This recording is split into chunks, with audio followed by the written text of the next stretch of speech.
कोई नहीं पूछता, ये डाला किसने बनाया, ये सूप किसके हाथों से गढ़ा गया। उत्तर है डोम समुदाय, दलित समाज का वो हिस्सा जिसे सदियों तक अछूत कहा गया। विडंबना देखिए, जिसे समाज मंदिर के दरवाजे पर रोक देता है, उसी के बनाए सूप से भगवान की पूजा होती है। यही है भारत का सबसे बड़ा विरोधाभास और शायद सबसे गहरी सच्चाई भी। छठ पूजा का इतिहास किसी धर्म ग्रंथ में नहीं लिखा गया। ये परंपरा लोक समाज की रगों से निकली है, जहां श्रम ही भक्ति है। समाज शास्त्री डॉ S.N. झा लिखते हैं, छठ कर्म कांड नहीं, लोक कर्म है। इसमें श्रमिक वर्ग की संस्कृति जीवित रहती है। छठ के सबसे पवित्र प्रतीक सूप और डाला डोम, मुसहर, पासवान जैसे समुदाय बनाते हैं। वे बांस काटते हैं, पट्टियां बुनते हैं, मिट्टी से लेप करते हैं। एक सूप बनता है जिसे लाखों लोग सिर पर रखकर सूर्य को अर्घ्य देते हैं।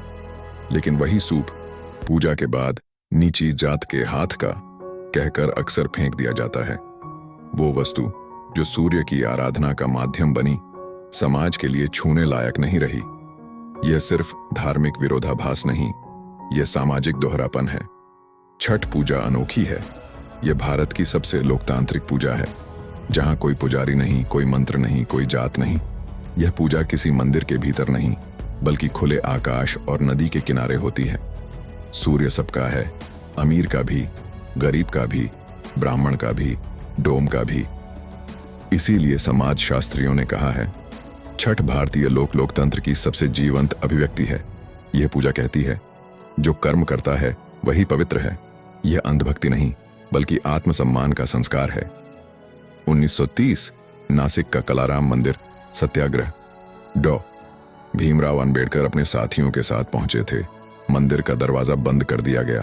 कहा गया, तुम प्रवेश नहीं कर सकते। अंबेडकर ने जवाब दिया, भगवान सबका है, पर तुम्हारा मंदिर सबका नहीं। अब सोचिए, छठ में कोई दरवाजा नहीं, कोई पंडित नहीं, कोई रोक नहीं।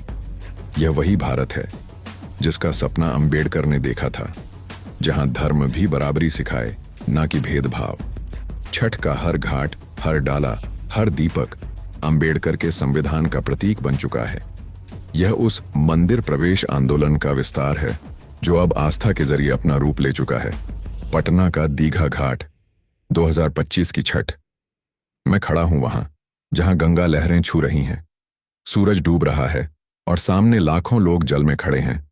उनमें एक हैं सुरेश डोम, 3 पीढ़ियों से सूप बना रहे हैं। वो मुस्कुराकर कहते हैं, हमारे बिना छठ अधूरा है। लेकिन पूजा के बाद कोई हमारा नाम नहीं लेता। 2024 में बिहार सरकार ने लोक कारीगर सहायता योजना शुरू की ताकि डोम और मुसहर समुदाय को आर्थिक मदद मिले। लेकिन जमीनी हकीकत यह है, अभी भी दलाल उनके बीच खड़े हैं। सूप Rs80 में बिकता है, कारीगर को मिलता है सिर्फ Rs120। फिर भी वे वही सूप बनाते हैं जिससे समाज पूजा करता है, क्योंकि उन्हें मालूम है आस्था के पीछे उनका श्रम है, और श्रम से बड़ा कोई धर्म नहीं। छठ के 3 तत्व सूर्य, जल, श्रम, तीनों सार्वभौमिक हैं।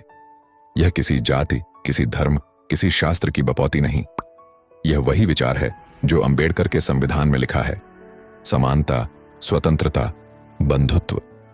छठ में सभी वर्ग के लोग एक ही सूर्य को प्रणाम करते हैं। कोई ऊंच नीच नहीं, कोई मध्यस्थ नहीं। यह लोक पूजा है और यही इसे ब्राह्मणवाद के विपरीत बनाती है। तो इस बार जब आप घाट पर जाएं और अर्घ्य दें, एक पल ठहरिए, उस सूप को देखिए जिसे आप सिर पर रखते हैं। वो किसी फैक्ट्री का नहीं, किसी ब्राह्मण के घर का नहीं, वो बना है डोम के हाथों से। वो हाथ जिन्हें समाज ने सदियों तक अपवित्र कहा, पर आज वही हाथ भगवान तक पहुंचने का पुल बन गए हैं।